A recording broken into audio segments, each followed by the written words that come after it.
Welcome to this episode of the Yahowah blog. It is the eve of Sukah here in 2025. Today is at sunset. We will begin our 8-day celebration of this opportunity to camp out with God. I know that it is called Sukkoth in those communities that are influenced by Judaism. And I realize that they are all fixated somehow in living in huts or in tents. But it is Sukah, according to Yahowah. And I think he ought to know, and we should follow his lead. And when you look up the root of the word, the actionable and verbal root of Sukah, it is Sukah. It is undeniable, the nature of this root. And it happens to be defined exactly the same way that Ganon is defined. And that's telling because Ganon is the verbal root of Gan, as in Gan Eden, the Garden of Eden. And the verbal root of both words means to be protected, to be sheltered, to be covered, and to be walled in the sense of a means to keep us safe from outside elements. You know, in Gan Eden, it was a walled community.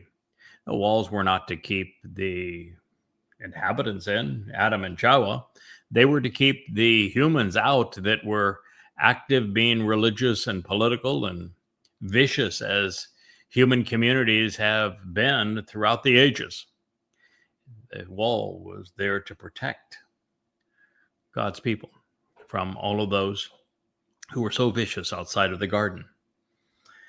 And in this case, the commonality with this walled community, now that wall really is the entire earth.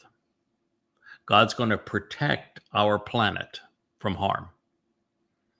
He's going to cover us. And covering is a really interesting metaphor for both Gan and for Sukah, in that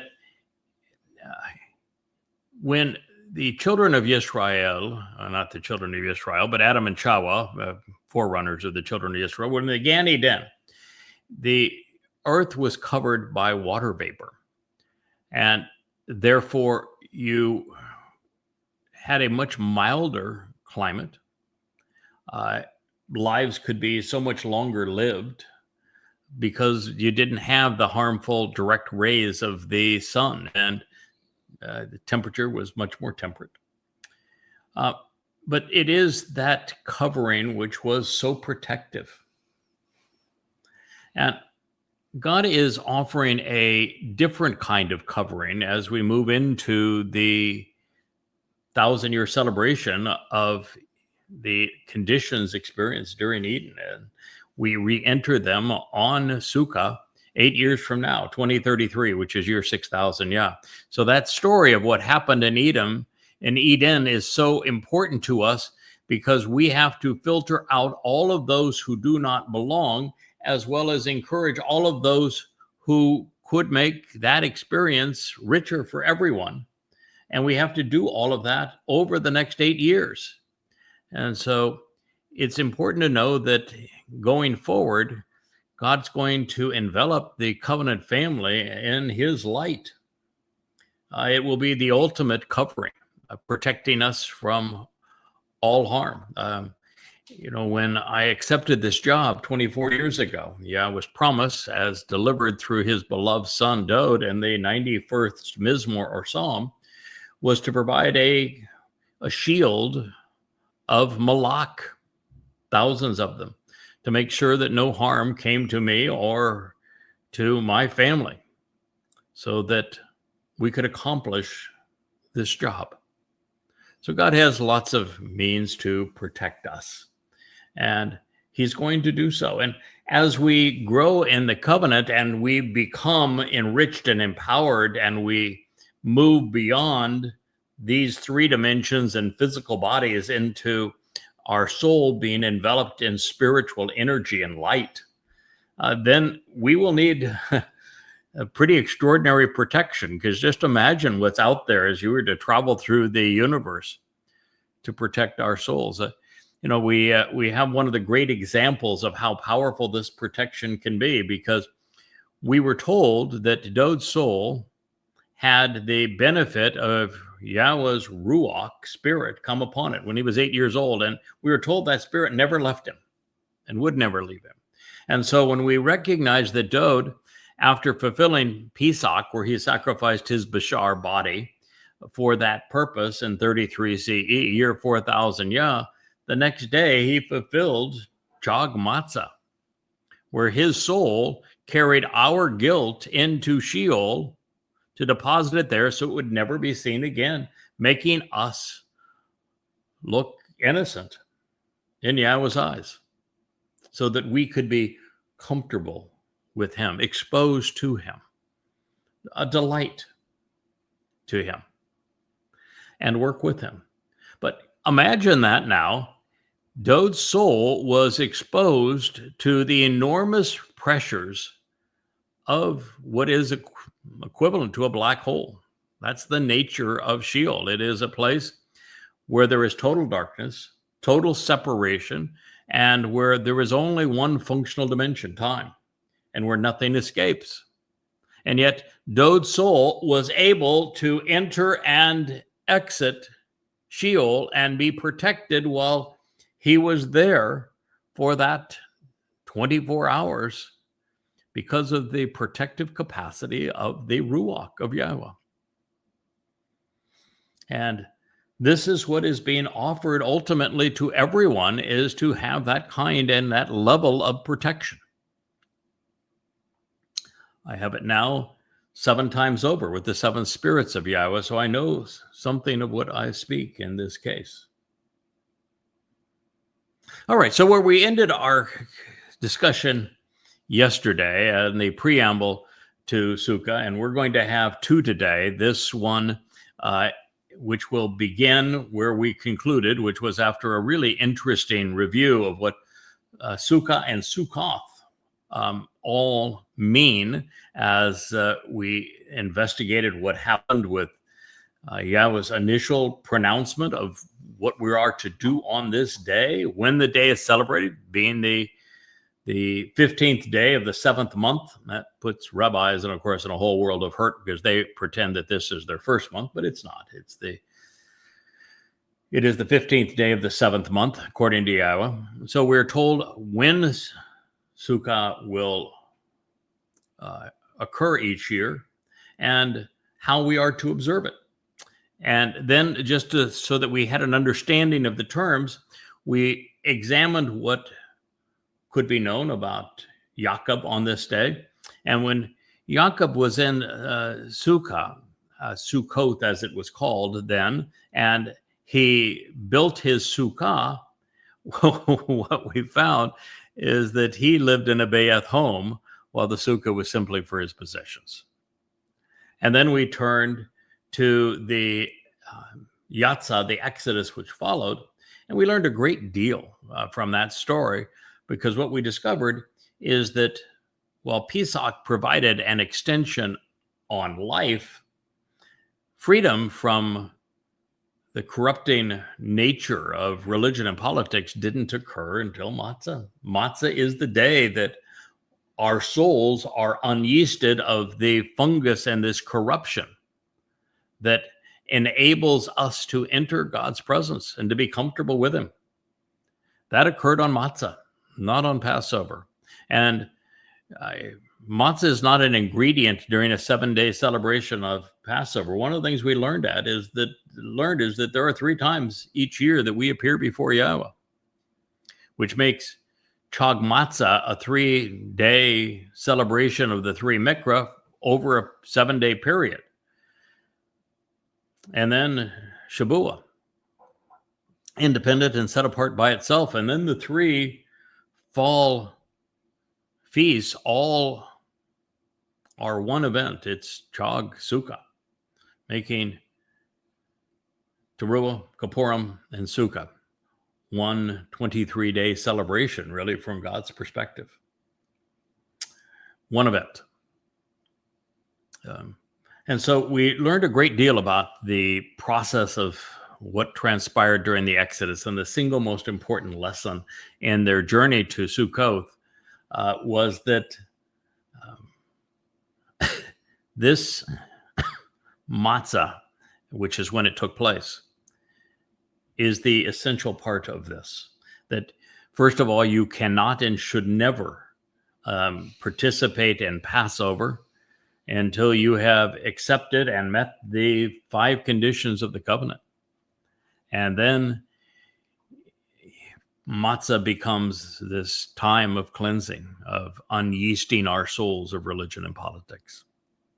So that's where we are so far. And what I promise is that we're going to take now a journey into Yahowah𐤄𐤅, because Yahowah𐤄𤅅 has such a marvelous presentation on what Sukah represents.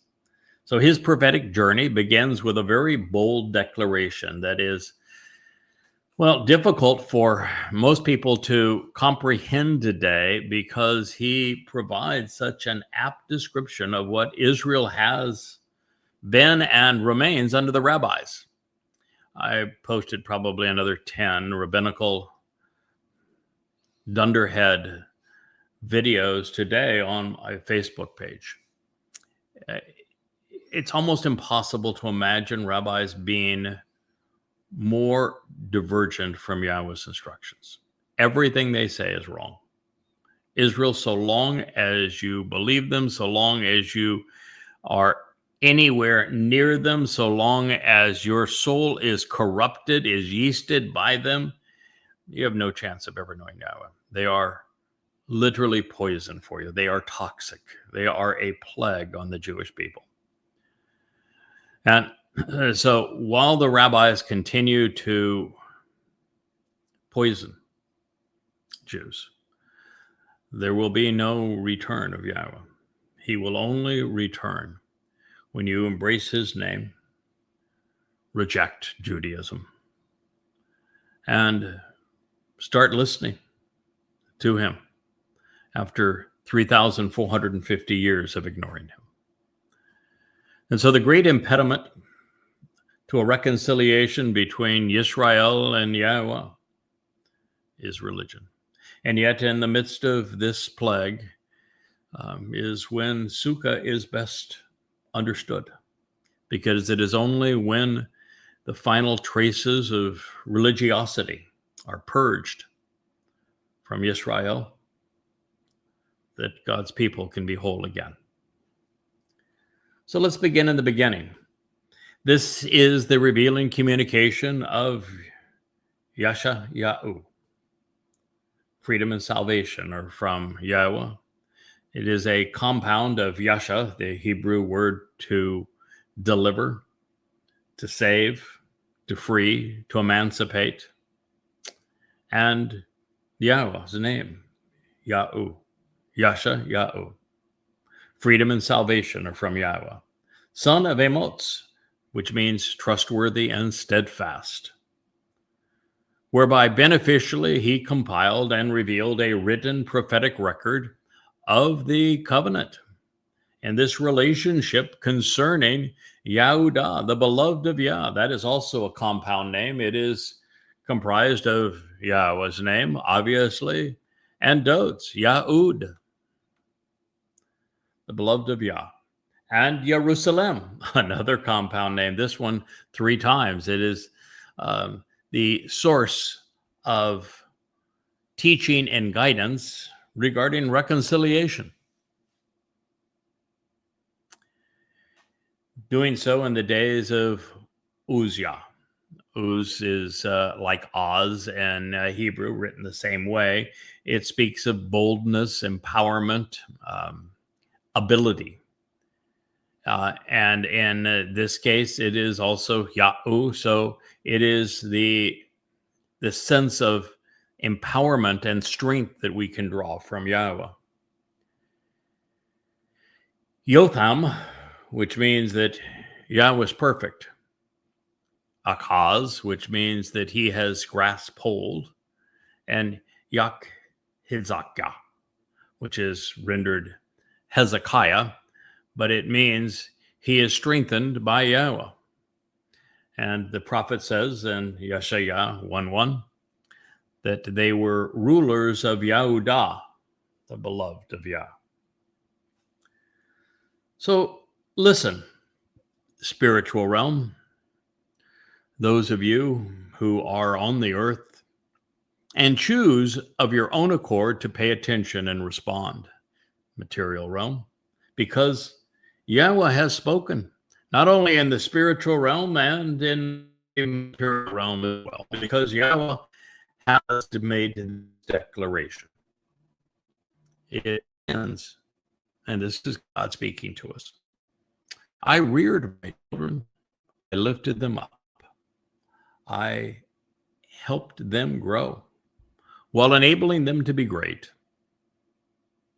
And I raised them, taking them to a higher place. But they rebelled against me. It's heartbreaking, isn't it? The creator God of this universe that has been so kind to us chose a group of people that would be the descendants of Abraham and Sarah through Jacob, through Yishak, and then through Jacob.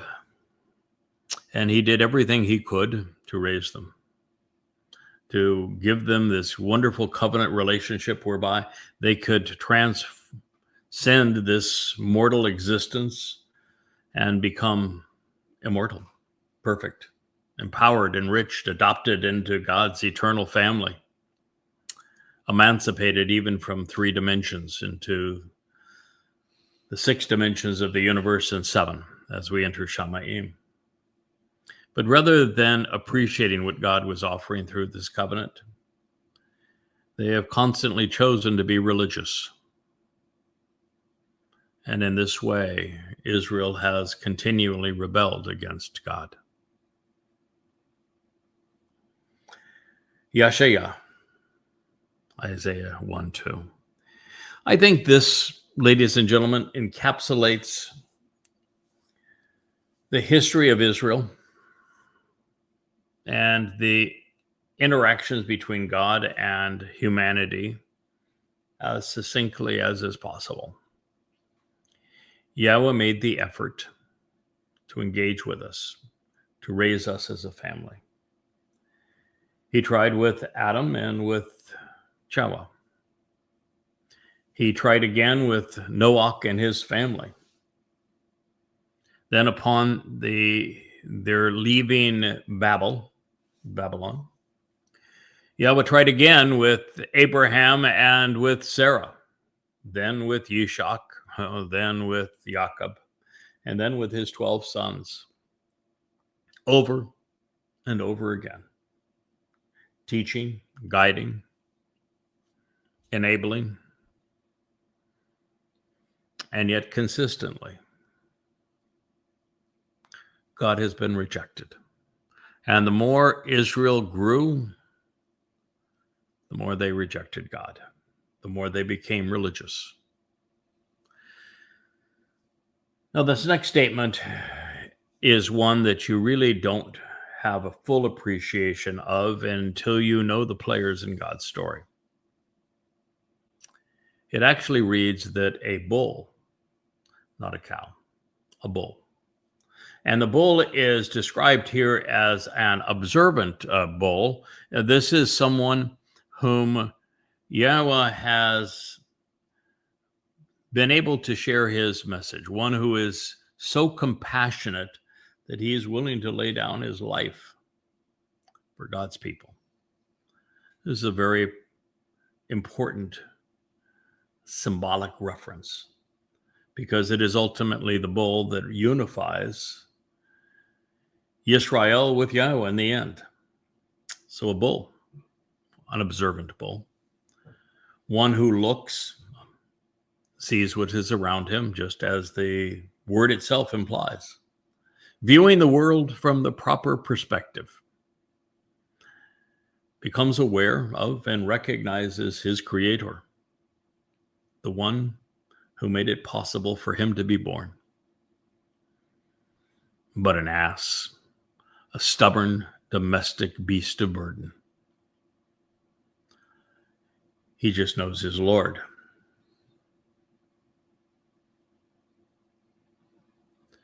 Do you know who the Lord is? Satan, the adversary. Yahweh wants to be our father. Satan wants to lord over creation. When you speak of the Lord in religion, you are addressing Satan.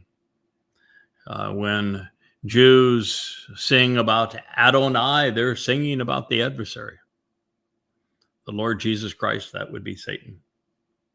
The rabbi or Lord in the Quran and throughout Islam, Satan as well. It's the bull who knows his creator because he's observant. The donkey, the jackass, knows his Lord. Israel, individuals who struggle and fight with God, does not know and remains unaware. And that is true to this very moment. When I listen to the rabbis and their posts in social media trying to describe Judaism and the Talmud and the Zohar, it is just vomitalicious. It is nothing but utter rubbish. It is, as God would call it, and I'll use the term that he likes to use, is bullshit. It's excrement. It's feces. Rabbis are repulsive. Jews, I can't emphasize this enough. They have led you astray. They have destroyed your relationship with God. While you believe them, you will have no relationship with God, and there is no hope for your soul. If you promote them, then you're going to Sheol with them. They're money-grubbing, lying, egomaniacs. Israel, these individuals who struggle and fight with God, do not know, and they remain unaware. My people have failed to consider this connection, and thus do not understand. Yahowah𐤄𐤅 1:3. That is Israel's plight. In the book of Hosea, God says it, because my people are ignorant, because they do not understand, they are destroyed. And Israel has been ransacked for the better part of 3,000 years. It's all because of your ignorance regarding God. Woe to an errant and blameworthy nation, acting more like Gentiles than Jews. In fact, that's really our goal. We want to transform non-religious, unpolitical Jews back into Yehudim. If we can make you the beloved of Yah again, through evidence and reason, then we will have done our job.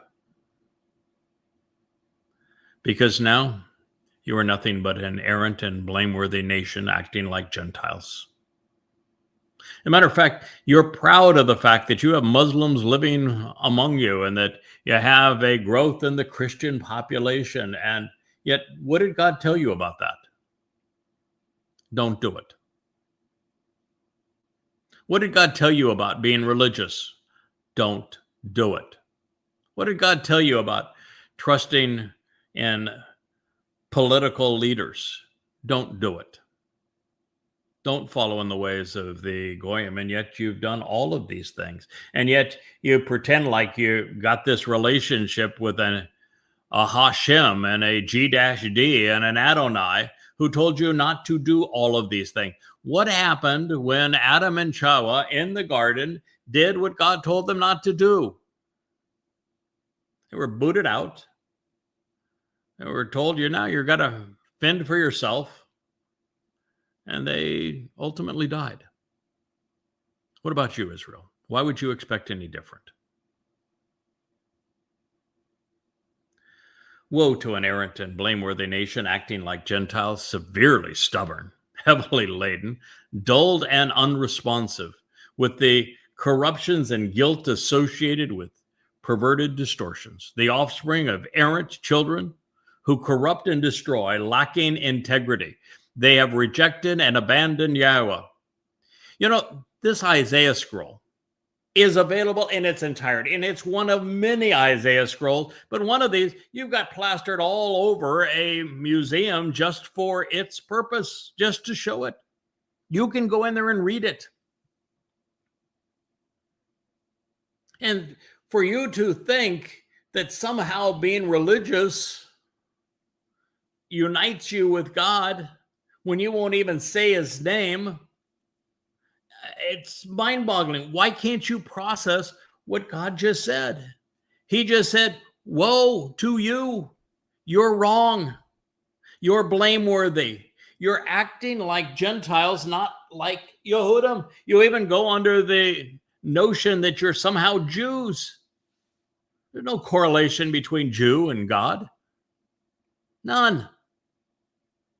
So long as you refer to yourself as Jews, you've got no clue who you are. You've got no connection with Yahweh.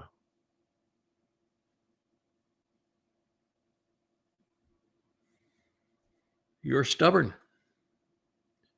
You're laden with guilt. You're dulled. You're unresponsive. Your corruptions and guilt associated with your perverted distortions have led your children astray. You have no integrity.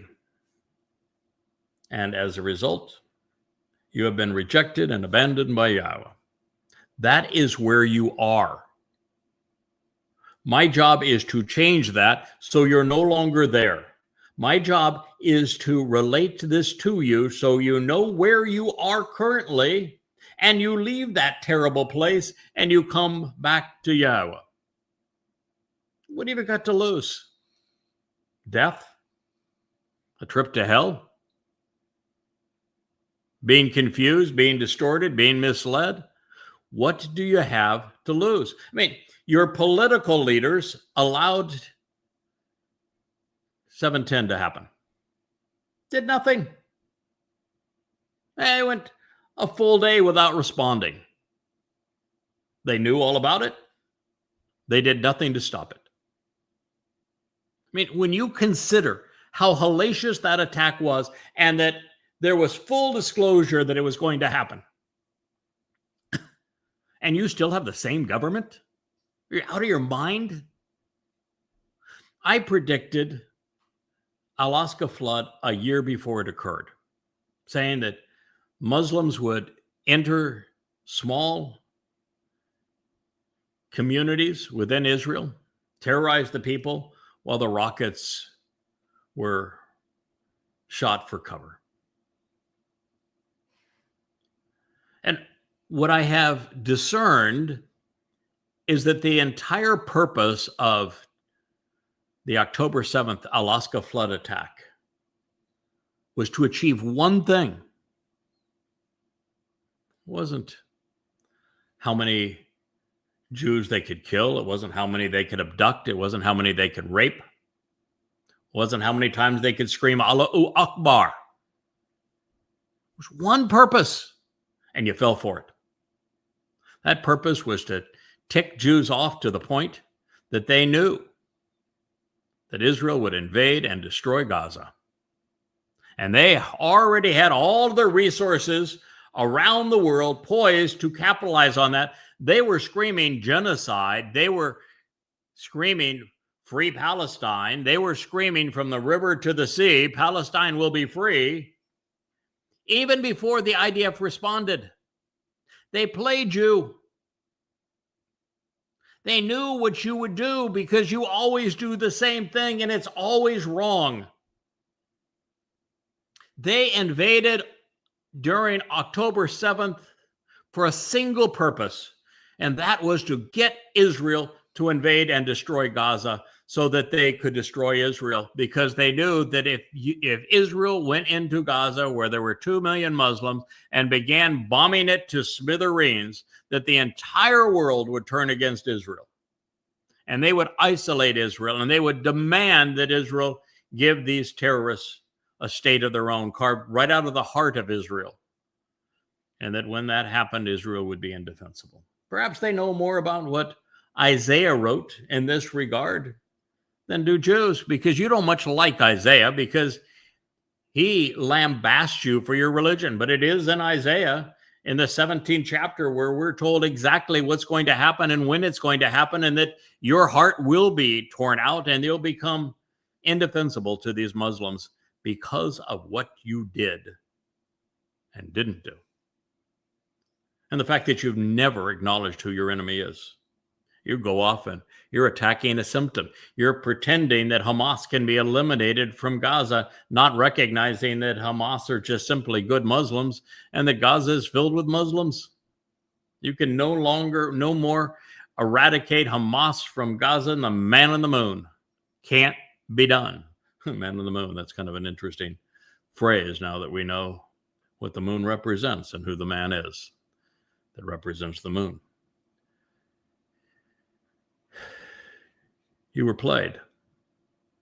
And then you were played by Trump. And being played by Trump's embarrassing. I mean, he may be the only one with a IQ below that of the Muslims that played you on 10-7. 7-10, to use your nomenclature. He gave you the bombs to destroy yourself. And you did.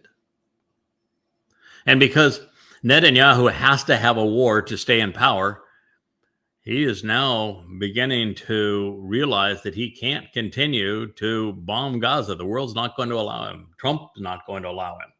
And so the war is over in Gaza. Hamas won. Hamas remains in power. You'll get your 20 living hostages back, and it will put 7 million Jewish lives in jeopardy. Got to be the dumbest trade in the history of trades. IDF will withdraw from Gaza. The Muslims won. Just a reality. Oh, you say, but that's not winning. Look at Gaza. We annihilated the place. That's exactly what they wanted you to do. You got played. You're just stupid. Now Netanyahu wants to have a war with Iran again. He won't survive that. And we know this because Israel is just now 7 months from entering the time of Israel's troubles. It's 7 years. 2 out of every 3 Jews are going to die. It's the worst time, according to the prophets, in the history of this planet. And you're entering it because you brought it on yourself.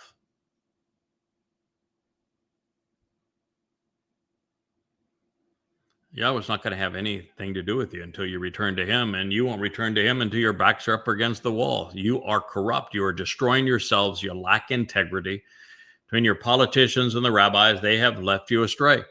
My mission is to speak to those who are not rabbinical, certainly not the Haredim. They're not going to listen anyway, and not the progressives who are acting more like Marxists who lost the ability to think rationally. Have nothing to do with Yahweh anyway. You got to take the 20 to 25% off from both sides, and now you got a 50% that's down the middle, and you have to remove from that 50% those who are right-wing wackos who are in love with the Donald, who's the Antichrist. He's the great betrayer, who are still in love with Likud and believe that Netanyahu didn't destroy Israel, that he's there saving Israel. Got to get rid of all of them. Is that another 25%? So that leaves 25% of Israel that is possibly receptive to Yahweh's message. So we're speaking to you. The only way off this blue rock alive, or to enter the time where God restores it to Eden, you'll have to shed all allegiance with religion and politics. You can do it now. You can do it later. If you survive to later, which most of you won't.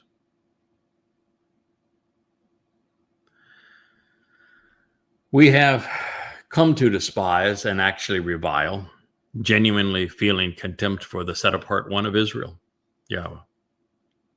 Comprised of individuals who engage and endure with God, we are no longer that. We have become strangers, alienating ourselves, having gone backward in the wrong direction. This is the most prolific of all the prophets. His name is Yahowah𐤄𤅅. Deliverance is from Yahweh. You have the entire scroll dating back 2,400 years ago. You can read it without all of the rabbinical corruptions. I'm sharing it with you in that way.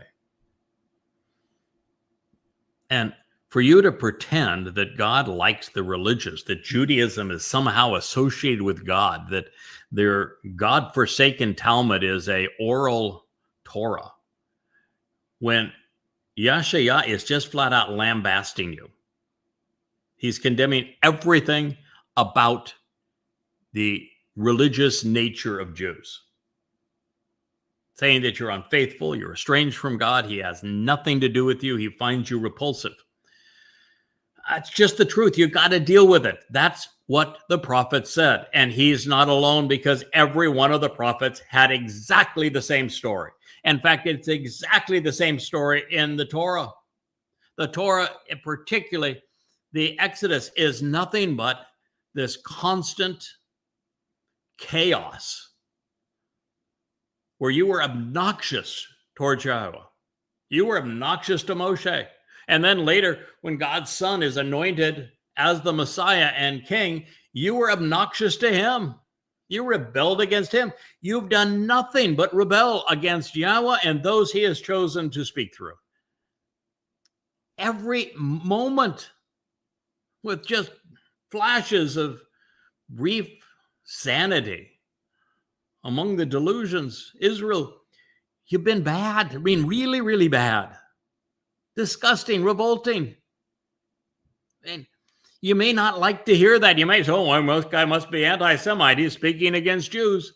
I'm telling you what God has to say about you, and it isn't pretty.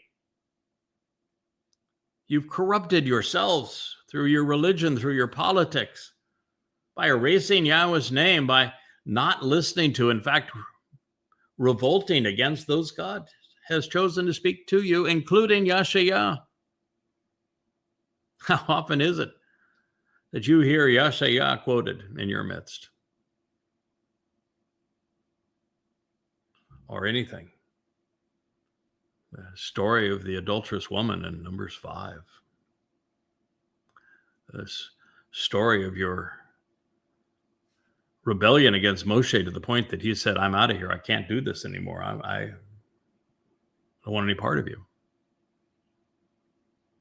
In Numbers 11, Numbers 12, where Miriam said with Aaron, we too speak for God, and said, no, the hell you don't.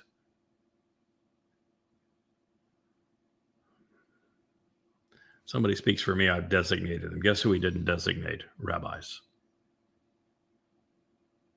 And then you've got 13, 14, and 15, the story of the spies, where you finally get a chance to go into the promised land and they come back with nothing but gripes and lies. Of the entire group, there's only 2 people that actually stood up for God. Caleb is the most extraordinary of them. And God says, oh, that's your attitude? The hell with you. You can all die. See if I care. There'll be 2 of you that get to go into the promised land. All the rest of you, if you're over 20 years old, you've reached an age where you should be able to know better, you're dead. Just as he said to those who made the golden calf, you're dead. The earth's going to swallow you. You have the tragedy that follows that of the waters of Meribah. What a disgusting episode. It's just one horrible event after another. You know, stop dressing the Torah up like she's a whore and kissing it, and start paying attention to what it says, because it says when Jews are religious, God is not to be found. That you're spitting in God's face when you're religious. You're going backwards in the wrong direction. The prophet says, Yahowah𐤄𝐤 says, for what reason? Actually, I'm not communicating that accurately. This is Yahweh speaking through Yahowah𐤄𤅅. Yahweh says, for what reason? And on whose account do you want to be continually afflicted and destroyed over and over again, adding to your obstinate and hostile rebellion? The entire head is impaired and diseased. The entire heart, and thus your ability to exercise good judgment, is cramped and infirmed. Yeshayah, Isaiah 1:5. He's talking to all of you. And he's not talking about, somebody did a bad thing, boy, they ate something they shouldn't have eaten. No, there's no mention of that. Oh, no. What this is talking about is the colossum, the entire nature of Israel. This is the entire community of Yehudim becoming Jews. He says, all of you collectively, as a people, you've lost the ability to think. You've lost the capacity to exercise good judgment. As an entire people, you are in rebellion. You have chosen the path of affliction and destruction over and over again, and you remain obstinate and hostile and in rebellion. How in the world are you going to enjoy Sukah, which is a return to the garden, when you are estranged from God and therefore you're on opposite sides of that wall? You are walled out. You're building yourself a hut, an imagined place to pretend that you have some affinity with an unknown God, and God is saying, no, you're destroyed, you're afflicted, you're obstinate, you're hostile, you're in rebellion. Your entire thinking process is diseased. Your ability to exercise judgment is cramped and infirmed. From the sole of your foot all the way to the top of your hair, there is nothing that is healthy or sound.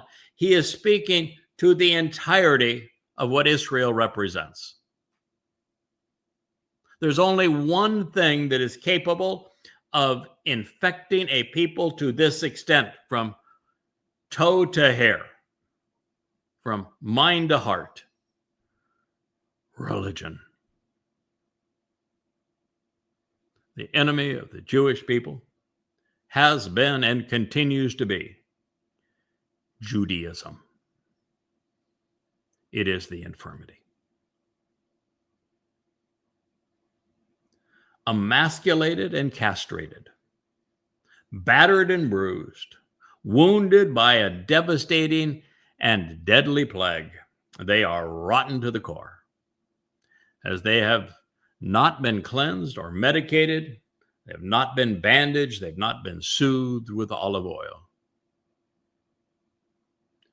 You're an open wound, Israel. And it's about to burst. Your land is going to become essentially lifeless and ruined. Your cities and towns will be consumed by fire. Conspicuously in your presence, your soil will be devoured and destroyed by illegitimate, unauthorized, and foreign foes, the most nauseating of whores. It's happened many times. It happened during the Assyrians. It happened by the Babylonians. It happened by the Greeks. It happened by the Romans. It happened by the Roman Catholics. It happened by the first Muslims.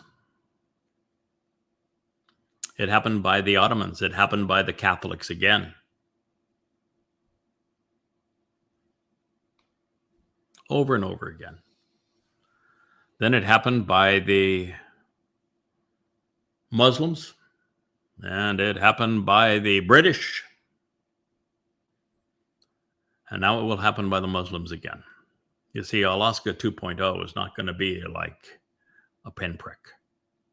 Yes, I know, 1,200 dead and 250 hostages and the rapes and the carnage.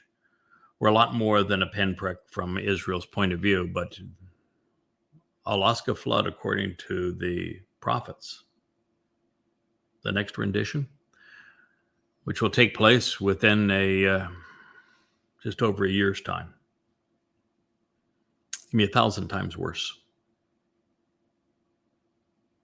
1,000 times worse. Your cities and towns will be consumed by fire. Why? Because there will be vastly more rockets and drones shot than Israel can defend by 200, 300, 400 fold. All of Israel's vaulted defenses will be overwhelmed. Your cities and towns are going to be consumed by fire. All of them, not some of them. And there'll be no means to put out the fires because they will also destroy all of the infrastructure. In your presence, your soil will be devoured by illegitimate, unauthorized foreign foes who are nauseating whores. The Muslims are going to flood into Israel, as they did on October 7th, except for every one of those Muslims, there'll be 1,000. Imagine.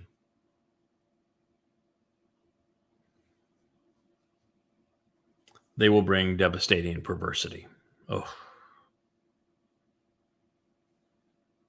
Devastating perversity. You got a taste of it 2 years ago. On this day, 2 years ago. They will bring devastating perversity. Now you might say, why are you reading Yahowah𐤄𐤄𤉅 when we're trying to celebrate Sukah, for crying out loud? Because Yahowah𐤄𐤄𝐅 gets there. Because you have to understand that right now, Sukah is this giant wall, like the wall around the garden, and you're on the outside. And the only way that this works out for you, and that wall and doors open up for you, is you to understand how rotten you are relative to God, because you still are religious and you still are mired in religious customs. So until you shed your religiosity, you're on the outside. My mission is to get you on the inside, and I can't get you on the inside until you realize what God thinks of you, what he thinks of Judaism. And so it is essential that you understand this if we're going to get you into the inside. I'm already there. It's not going to make any difference to me if you listen or not, except I work for Yahweh and it makes a difference to him. I work for Dode, who is your returning king, and it makes a difference to him. So it makes a difference to me. And it's the hardest job that anyone has ever been given. Moshe couldn't do it, and they just don't come any better than Moshe. Dode couldn't do it, and Dode is the very son of God, his chosen one. And yet you rebelled against him. He couldn't get it done. And then for 3,000 years, no one has listened. You've just been a mess, just this diseased disaster. No one spoke to you and told you these things for 3,000 years. Well, certainly 2,500 of them, with the last of the prophets being Malachi. Since him, total silence. And so now here we are. My job is to wake you up. My job is to get you to come clean, to walk away from religion, to not be overtly political, to get you to be at least receptive to Yahweh before it is too late. Otherwise, you're not just on outside of that wall. Everything that's outside of what God is protecting is going to be destroyed. Your land will become lifeless and ruined, your cities and towns consumed by fire. Conspicuously in your presence, your soil will be devoured and destroyed by illegitimate, unauthorized, and foreign foes. He's speaking of Muslims. They will bring devastating perversity and adversarial transformation, similar to being overthrown by estranged adversaries. Doesn't get any worse than Islam. And one of the reasons God's so upset with you, you know why Islam exists? I have written 5 volumes. They're 825 pages apiece.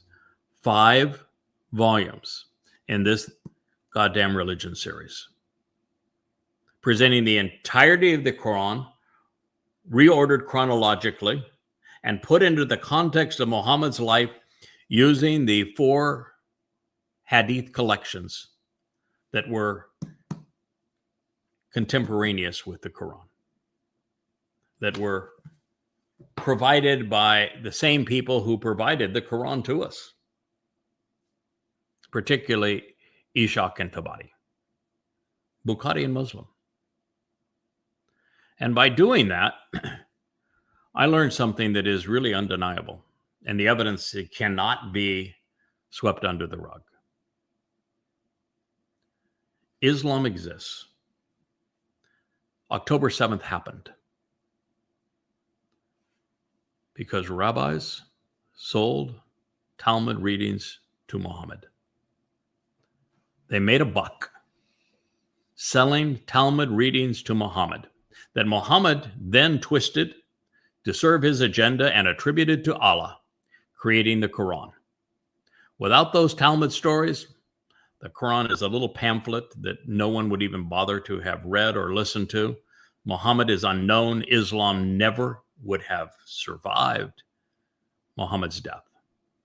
It is only because the rabbis gave the Quran a veneer of religiosity by selling Talmud stories to Muhammad that Islam exists today, and Islam is the greatest enemy not only of humankind, but particularly of Jews. The genocide against Jews perpetrated by Muslims began after Muhammad was embarrassed by those rabbis who mocked him for claiming that their Talmud stories came from Allah. They created this mess. And it wasn't the first time. Without the rabbinic training of Paul, who was the first to actually call himself a rabbi, New Testament doesn't exist. The first 14 books of the Christian New Testament were all written by Paul, a rabbi, claimed to be the best of the rabbis, who used the argumentative nature of the rabbis to misquote Yahweh, to twist what he said, to take it out of context, and to deduce the absolute opposite meaning.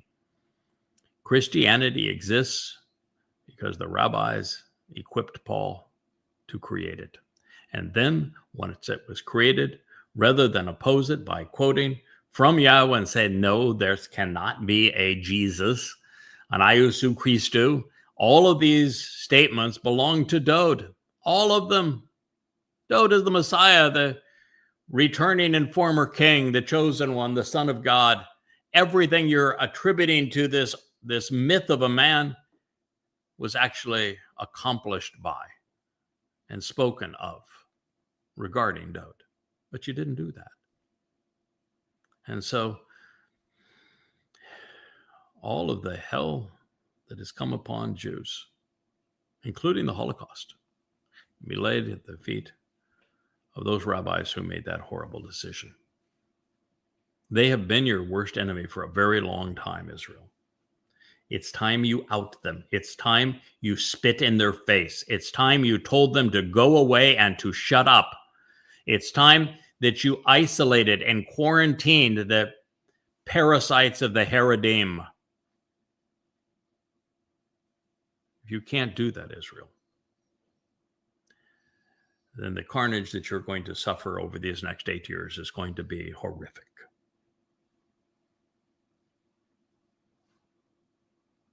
You are nothing right now but estranged adversaries of God. But the daughter of Zion, the conspicuous signs posted along the way, will be preserved and left as a remnant.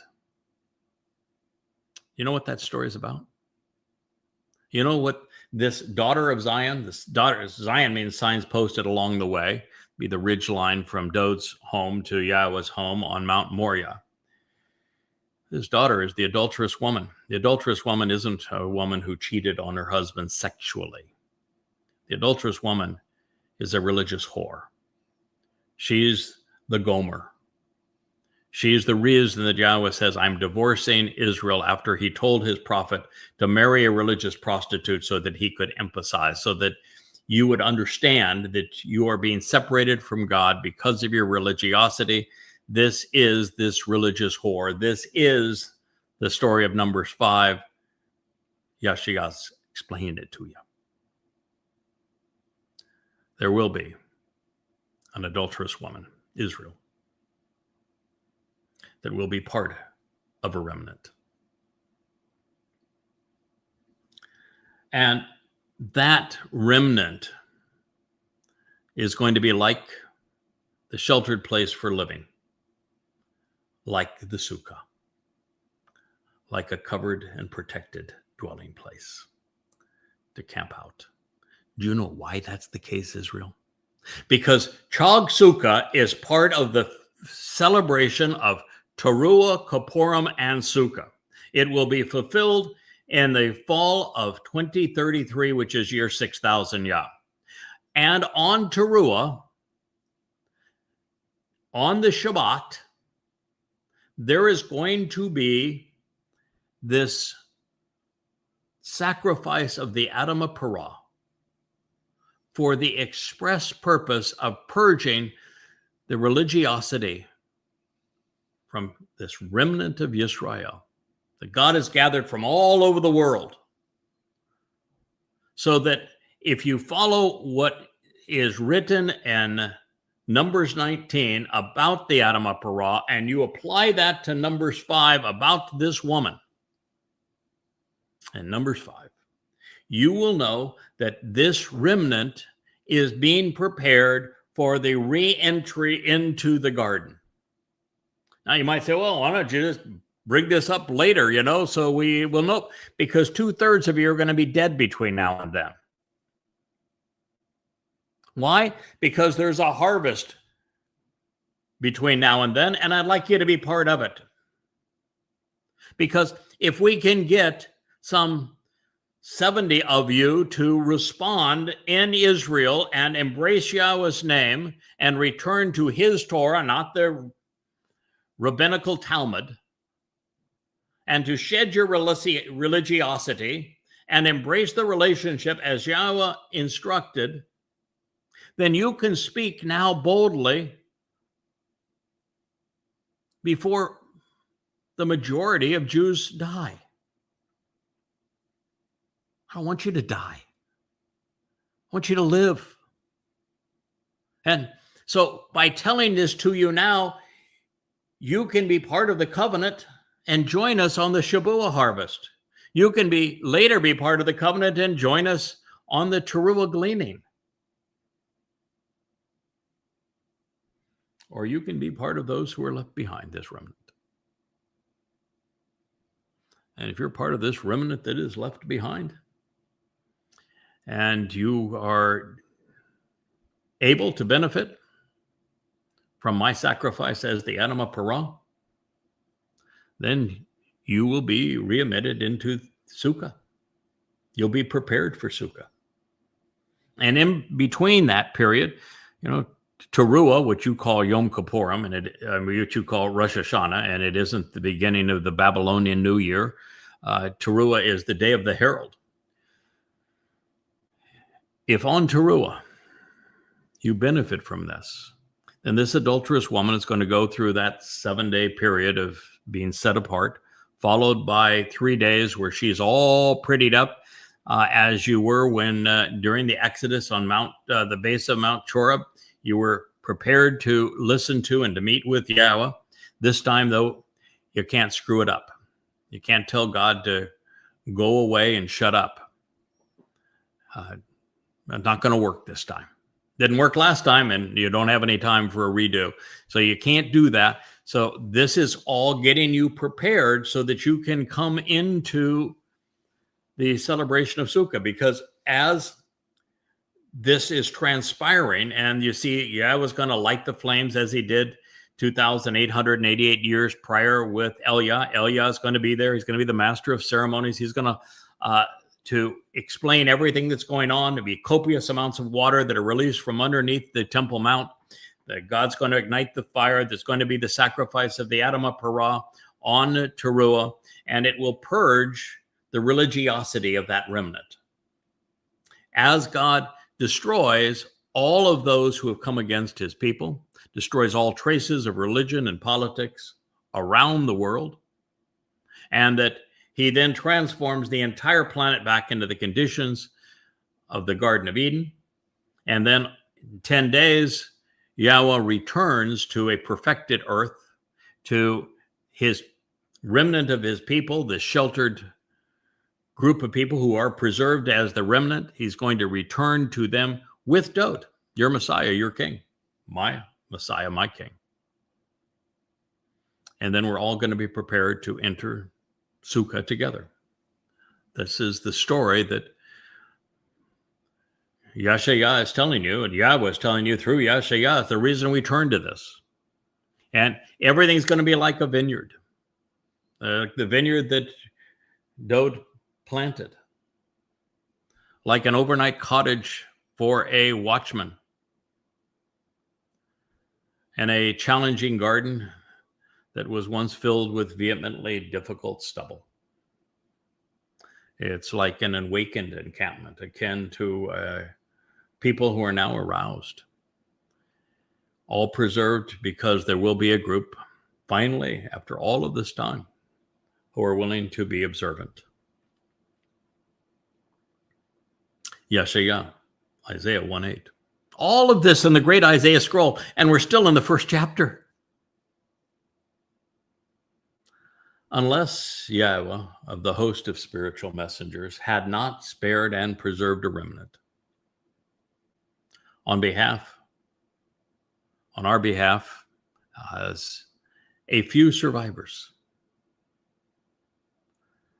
then like Sodom, we would have been. And approaching Amorah, we would have been likened and compared. Isaiah 1:9. Yahweh plays a major role during these last 23 days.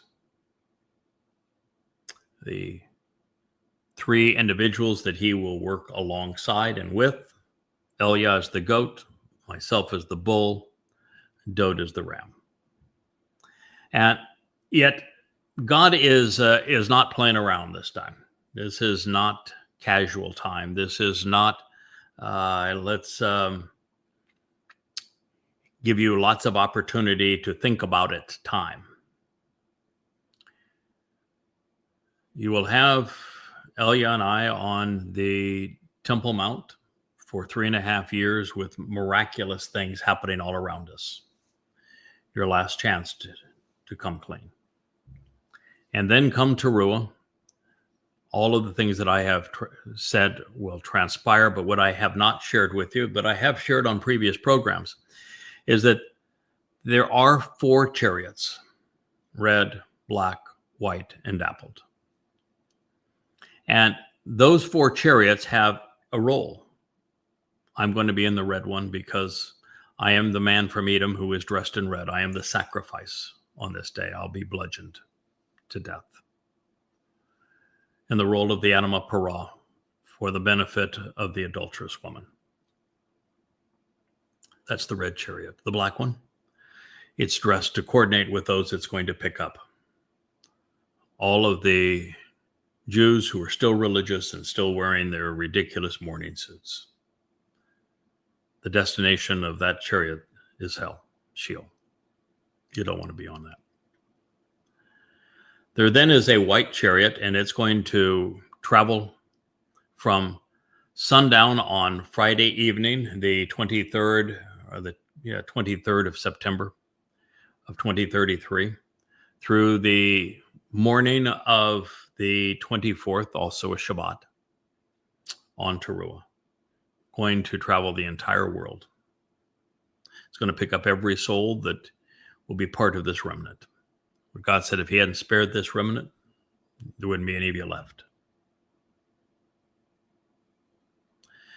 And he's going to bring that remnant in the white chariot into Jerusalem, all around the Temple Mount, so that you can benefit from the sacrifice of the animal parah, be purged by the flames, be washed by the water, purified by the ash. All of that is going to take place so that you're prepared to re-enter Sukah, the sheltered garden, the earth as it has been restored to the conditions of Eden.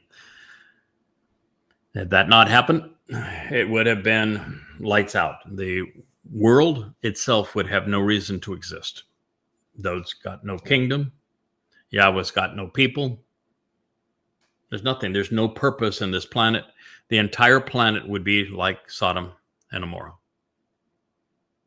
Destroyed. It's the same message that God gives in the conclusion of Malachi, my messenger, the last of the prophets in the last chapter. Had it not been for what we're accomplishing together and the fact that there are going to be this remnant, had God not acted in this way in support of our collaboration, the earth would be destroyed, as was Sodom and Gomorrah.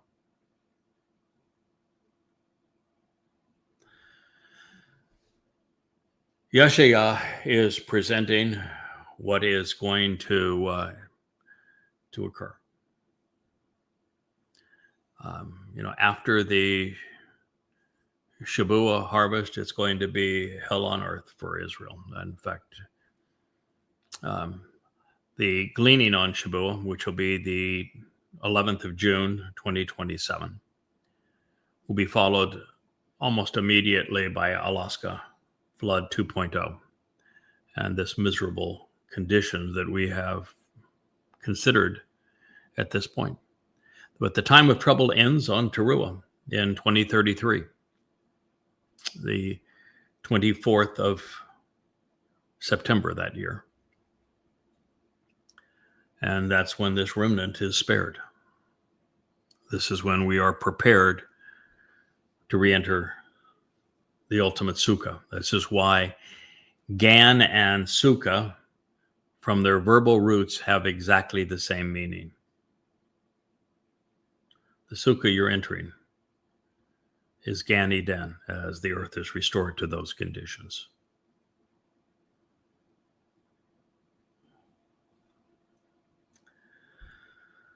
The signs, these conspicuous signs posted along the way, they are the message that Yahweh has chosen to communicate to you in these words. Linking Dode at the bottom of Zion, that ridge line, and all that he represents with the Temple Mount and the home for Yahweh's name at the top. That's where it's all going to take place.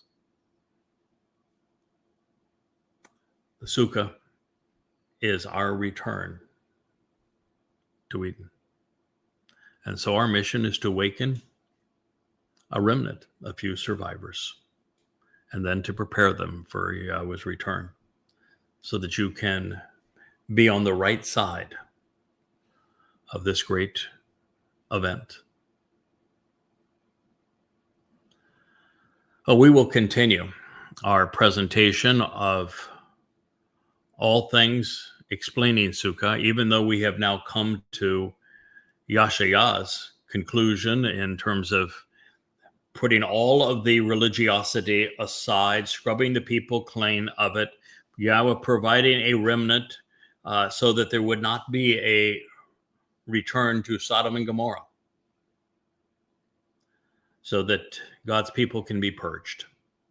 And all of that is as a result of knowing all of that is a result of everything that we have learned throughout the Torah, the prophets, and the Mizmor. And so when we return later today, we're going to turn to the 4th chapter of Yahowah𐤄𤅅. Yahowah𐤄���� is the guidebook to do the job that I am doing. He wrote the textbook on proper tutoring. He's the one who explained the purpose and the arrival of the man from Edom who saves many. He's the one who is prolific at denouncing the religiosity of Israel and the ultimate plan to save Israel. Sukah is the final destination. I want you to know about it because I would like you to be there. So I thank you for listening. We'll talk to you later as we continue to celebrate this great festival of our reunion with our Maker, Yahweh. Thank you.